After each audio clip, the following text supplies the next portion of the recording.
Afternoon, Julien, your moderator.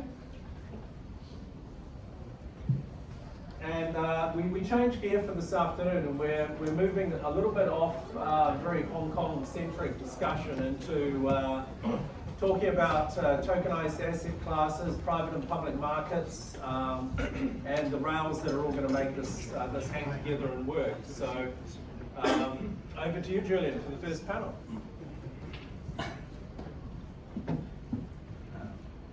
Thank you. Lucky to be on stage again.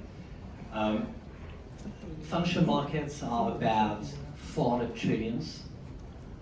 So it's a very important discussion we're going to have in a few minutes. Is to understand the opportunities of liquid markets through tokenization or just digitization. So we have three people on the panel. Maybe the first question I really have is, maybe we start top down this time around. Is maybe Tony, it's a question for you. What's the framework in terms of sizing, timeline? It's a huge market, bonds, equities, it's moving around all over the place, pretty much 24/7. What is the business case? Very top down. What's the opportunity? How much of the market share you can take? What's the time frame? Talking 1 year, 5 years? Just give a bit of framework. So good afternoon, everyone. So I'm Tony, so I head the sales for CSOP Asset Management. Well, some of you may know, some of you don't. So we're one of the asset managers in Hong Kong, very highly focusing on ETFs. And in the tokenizations of the crypto space that we see right now is very huge opportunities. I don't have the exact numbers at the top of my head, but seeing the flow actively go into the one of the peers in the US for launching spot ETF, spot crypto ETFs. Then we kind of like estimated what's going to happen in Asia. And given that right now, most of the trading activities of spot crypto is actually coming from Asia time zone as well. So from that perspective, we can actually see there were huge uptake in this space. And from our investors' perspective, on the institutional area, we are seeing questions coming in, especially after the price movement in the current crypto market. And we've got questions coming from like not just the traditional asset managers, but also private bankers. They're coming in, family office, they're asking as well. So lots of the questions surrounding will be how to access, is to say the risk level, how they could better access the products with the certain level of the safeguarded asset.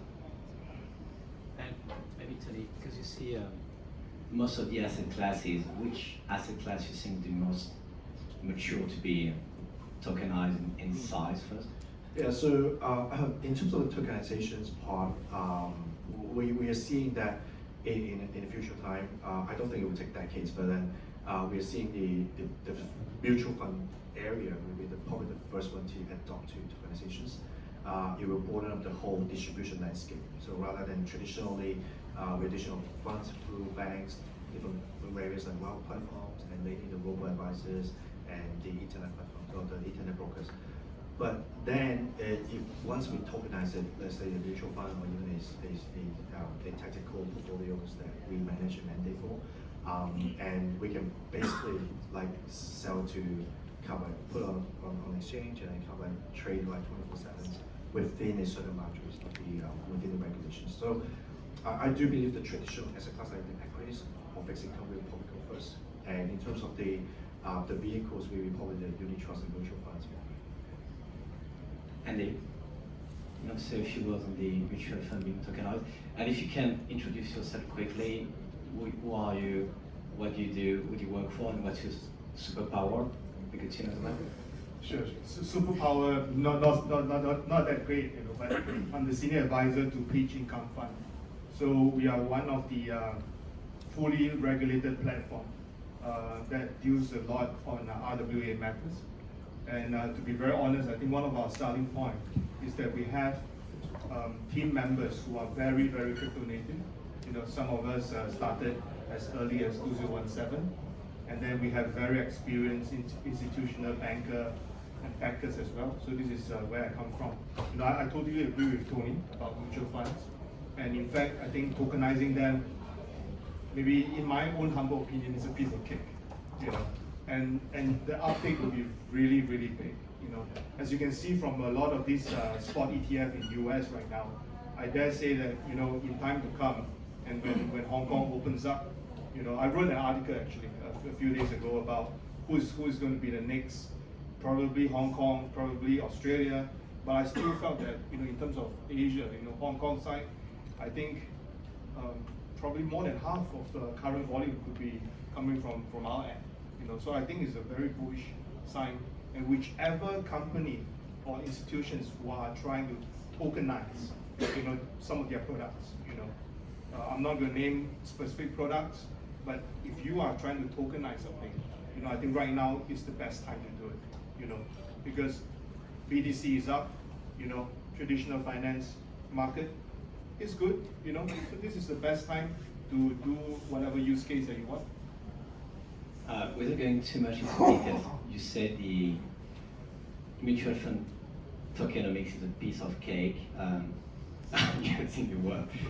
Without going into it, why is that so simple in a way, and vis-a-vis the rest of the asset classes?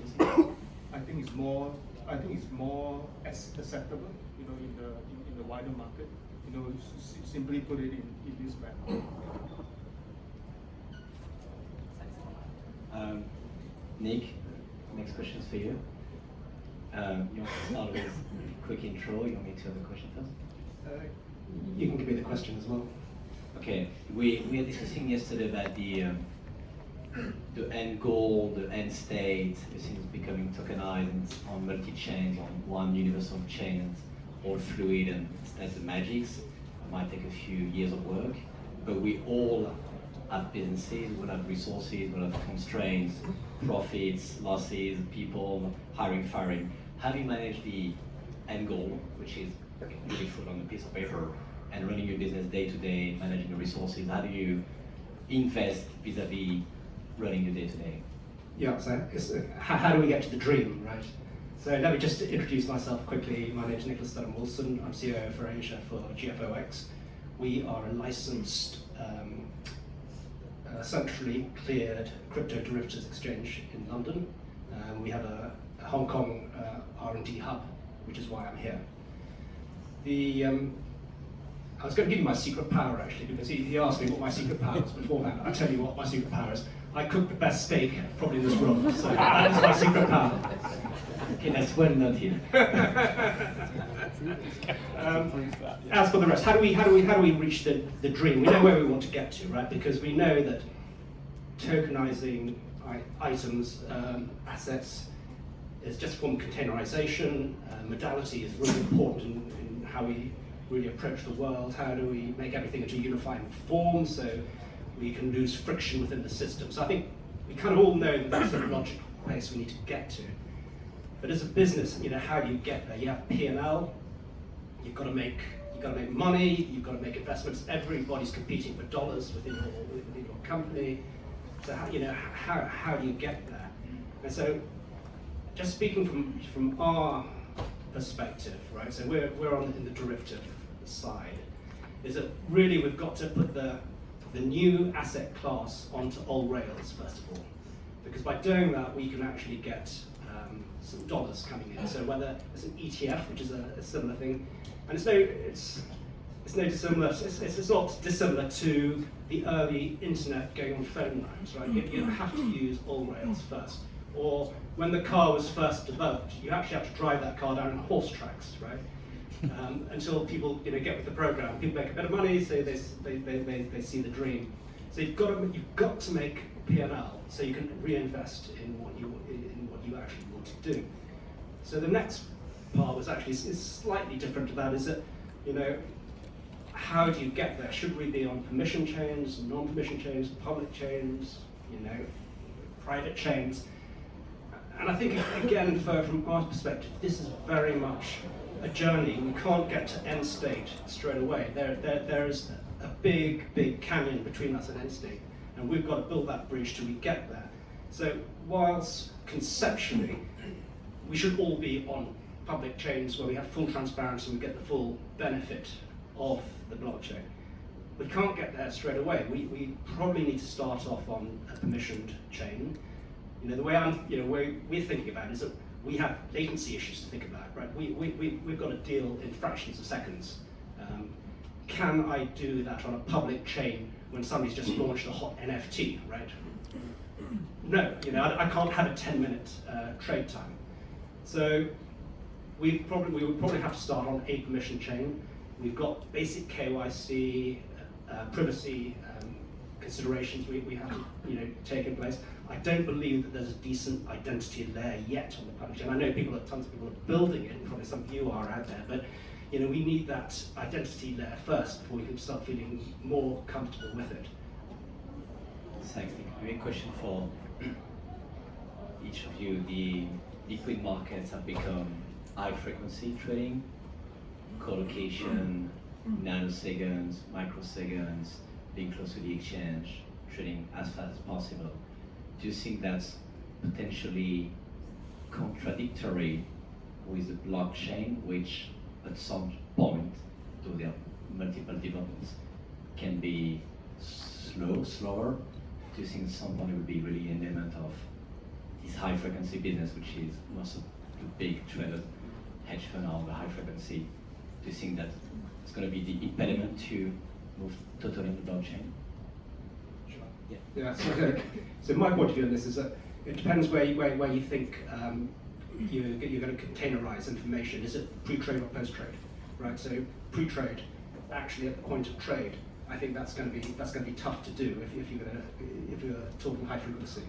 I think post-trade, as you trade on the exchange, you go into settlement, containerized around that point.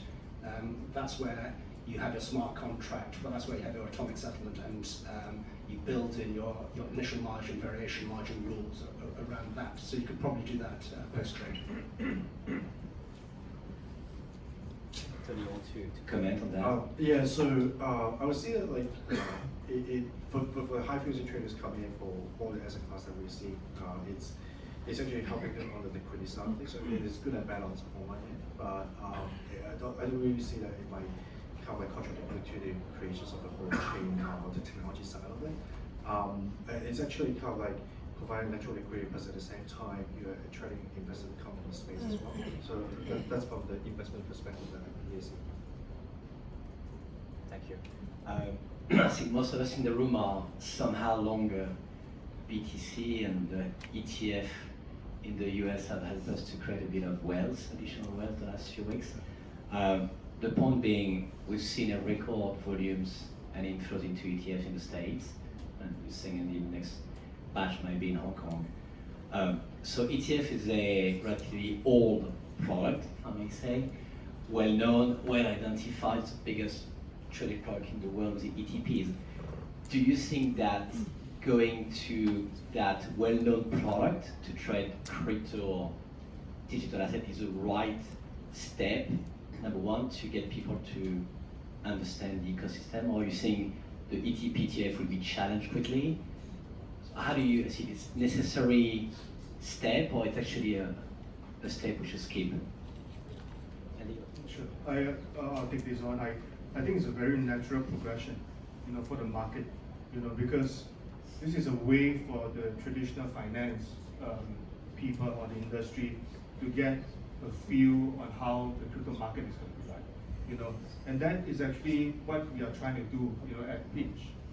We try to bridge both TradFi and DeFi together, and by providing the right kind of tools and platforms, we can definitely bring new form of liquidity into the market, vice versa. It's not just to empower or give some superpower, like you say, to the crypto market, but it's actually both ways. Some markets lack a lot of liquidity, or fund products. Crypto just jump in and be a point of acceleration, for discussion's sake. So I still felt that this is a very natural progression, for us. Yeah, it's coming from a traditional finance space, and we did the first pair of crypto futures, virtual asset futures ETF in Asia. We have a BTC and a one ETH futures ETF. So what we're saying is that I think a lot of the industry participants, especially people from crypto professionals, definitely have questions on why ETFs and why we do the future space. But we've seen like what is like from traditional finance to new financial space. We're actually kind of helping or kind of building up the use case as well. Like how people can first actually get a taste of BTC or ETH by not just participating or seeing the smart contract everything we mentioned before, and but it's actually how they participate wide of a new asset class. How did you see it? And ETF is true. It's been exists for almost like 2 decades, I think. But then when we look at it, just like the wrappers. But what's underneath is important. I think it's important as well for the retail participants, for the high-level individuals who really want to get access into this space, but they don't have kind of like certain ways of getting accounts open or you're able to release what's in it. ETF is kind of like a first baby step that we help them to get access into this position. I think last week in one of the US conferences there was a mentioning like a high-level individuals or family officers should allocate roughly around 28% to crypto exposures. But it doesn't say like which asset class they should be accessing through to get access to it. What we see is like futures is one of the steps, but it's a margin call, so we might not be the best. But ETF naturally just help them to get position. It's like by using brokers to get IBs or whatever to get trade like HSBC, then they can trade through. So it's a good, I would say it's a good gateway or good door to get access to the and especially in the context of retail participation. Yeah. Just on liquidity, because we're talking about liquid markets and all liquidity. Do you see the tokenization or digitization increasing liquidity markets, or you see there's no direct effect of that? I can take on as well. I mean, when we're looking at even a more kind of like traditional products like mutual fund space, it's only trade like on a daily basis or even open up like only on a monthly basis. By tokenizing it, it might inject new liquidity into the old asset class. And one of the things that we keep reminding our investor when they're looking at the virtual asset future space or virtual asset futures ETF space, they should be looking at like how they should be accessing a new financial asset class with a traditional way of accessing risk involved in. So by talking about the risk, we have like execution risk, custodian risk, who's holding it, what's in it, how do you look through it. By tokenizing it, like you can imagine all the fund prospectus, who's owning it, who's owning certain ways, and then even the strategies could be well documented on the chain, and which is a trustable source as well. So we do believe that the tokenizing of the old asset class will inject new liquidity into the asset. And one of the benefits that people mention a lot about tokens is the fact you can collateralize it and then sort of create leverage. I know the word is a little controversial, but that's the way of security in the commons. Do you see that as a strong element of the tokenomics? You create this instrument you can move around and to buy property, to buy more asset classes? I think it really depends on what kind of asset class that we're talking about, right? So, I have friends who are in Singapore. I'm from Singapore. They have my license, like a RMO license, registered market operator license. Their first product is to promote properties, real estate and so forth and so on. But I think the problem is with the detail, right? So if you are promoting a property in London, Mayfair, for example, then the tokenizing process could be a lot easier, right? The uptake and the subscriber will be a lot faster. But maybe if you are I'm not sure about that, but anyway, maybe, but if comparatively, maybe if you are talking about maybe another location in Myanmar, where even the locals are not going to subscribe or buy the real estate, then tokenizing it is just totally useless, right? There will be no liquidity. The crypto guys like myself, we will do research as well. We will buy things that are more liquid, with a possible good upside. I still think that the asset class is one thing, but it goes down to the detail on where it is, how it is being purchased, what kind of mechanism is behind. So I still felt that it's a mix of everything. Yeah. Maybe we have two more questions and we'll be open to the room. The first question would be, do you see the traditional liquid markets and the tokenized liquid markets coexisting, or do you see one sort of killing the other? What's the state in a couple of years? One become the other one, or cohabitating? I think based on my argument previously is that we would expect them to cohabit together, but eventually, if you've got better rails, right, why wouldn't it all just transfer over? Yeah, I agree with the point as well. So probably at the beginning, it will coexist at some point, it will cannibalize. But at some point, when investors learn about it, they trust it, and they feel confident about it, and then they will definitely switch over to a better rail at high speed. So, Andy, maybe a question for you then on bouncing back on that. Does it mean that the exchange, Eurex, NASDAQ will again, I'm being very provocative, disappear, and the blockchain become the new exchange? Is that the new world living in? I think that they might be more 24/7. If some of the traditional exchanges were to adopt settlements or adopt the blockchain technology, everything will be 24/7. So a lot of things will be more live. A lot of things will be more immediate. I think that should be how it is. In the future.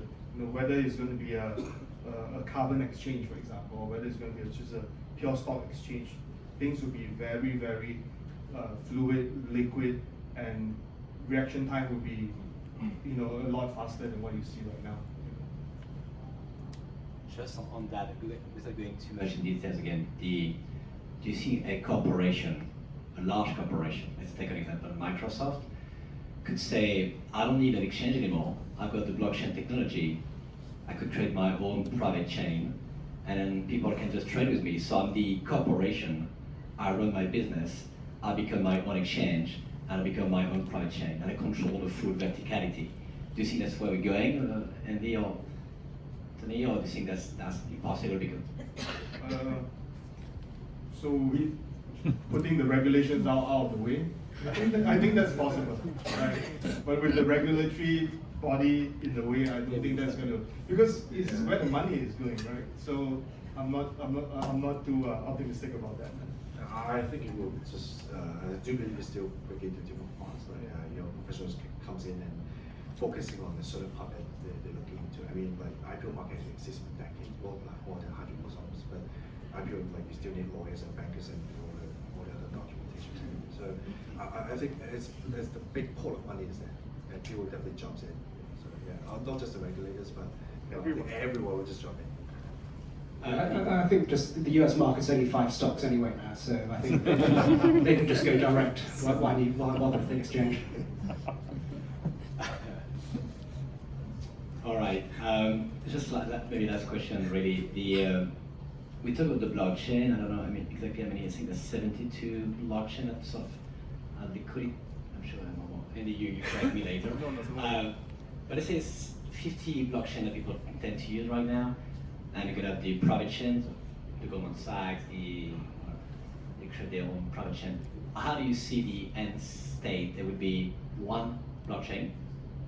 There'd be plenty of blockchain that can speak to each other through interoperability. And how the regulatory, when the DH came in, not them to be in the room, but how do they manage to regulate such a complex tech-driven environment?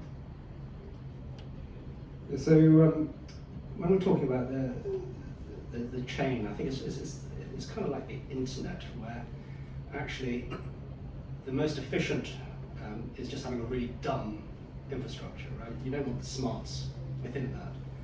And so to me, you can have essentially lots of chains, right? All interacting with each other, but you have to have the smarts right on the edge of that, and that's how I think we deal with getting trusted parties on public chains. We get to be able to deal, regulators get to deal with that by having your intelligence on the edge. I think that there will be a lot of chains. Whether it's going to be now or later, there'll be a lot of new chains. But I think as of today, if you can see, each of the chain has its own selling point, right? So to me, if you're talking about Ethereum, for example. I think it's a really good settlement chain, to be honest. But if you are talking about things that are more fun, you want to do a bit of a GameFi, you want to do a bit of a game asset, probably Solana or Matic would be good, right? But are they all of an enterprise grade as of now? I don't think they are. But with the help of everybody in the room, maybe they could make a big difference. Maybe partnering with Chainlink, partnering with all the rest of these tech providers and integrators, that will then make some chain a lot stronger. But as of now, I don't see. I still see that the competition is bringing in new innovation and new kind of tokenomics, new kind of gameplay, and that's how people get excited. Retail investors get excited because they see that there are new integration. They will buy a certain token. They will think about tokenizing a certain asset class. All these are part and parcel of how we market. This whole industry. So I still think that there will be a lot of new chains every maybe a few thousand at the end. So the new chain becomes somehow more exciting than the underlying chain. They become the underlying product as well. It is always. Tony, you want to Yeah, finish? I do agree on Andy's point as well. So I do see that the multiple chains will exist, even people like comes and goes for some time, and new chains comes up again. It's actually helped to build the innovations and fast-paced changes in this environment as well. Right, thank you so much. I wish that we managed to tokenize at least 1% of the 400 trillions to the print market next year when they come again to our conference. Thank you so much, Andy, Nick, and Tony. Thank you.